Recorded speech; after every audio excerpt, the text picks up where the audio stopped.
সময়ত ভাইয়েরা আমার, আপনারা দেখেছেন আজকের ঘটনা যে ঢাকা বিশ্ববিদ্যালয়ের একজন শিক্ষক তিনি রমজান মাসে বিশ্ববিদ্যালয়ের শিক্ষার্থীদেরকে বিশ্ববিদ্যালয় আঙ্গিনায়, যে বিশ্ববিদ্যালয়ে জায়গা দান করেছে একজন মুসলমান নবাব, যে বিশ্ববিদ্যালয় চলে বেশিরভাগ মুসলমানদের করের টাকায়, সেই বিশ্ববিদ্যালয়ে মুসলমানদের জায়গায় মুসলমানদের টাকা, বেশিরভাগ মুসলমানদের টাকা যেখানে, সেখানে সেই প্রতিষ্ঠানে কোরআনে কারীম তেলাওয়াত করা হয়েছে, তার জন্য শোকজ যিনি জারি করেছেন তাকে আজকে শিক্ষার্থীরা যে কোরআনে কারীমের তেলাওয়াত শুনিয়েছেন তার কক্ষে গিয়ে, আপনারা দেখেছেন।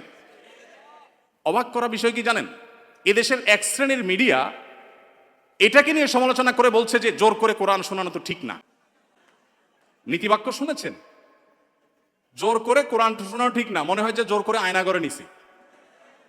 যারা জোর করে আয়না করে নেওয়ার বিরুদ্ধে কোনোদিন একটা শব্দ বলতে পারে নাই, তারা এখন আল্লাহর কালাম শুনাইছে একজন মুসলমান দাবিদার মানুষকে, কোনো হিন্দুকেও শোনায় নাই, সেটার বিরুদ্ধে তারা প্রতিবাদ করতেছে জোর করে কোরআন তেলাওয়াত করা শিখবে। তাহলে জোর করে কোরআন তেলাওয়াত বন্ধ করা ঠিক আছে?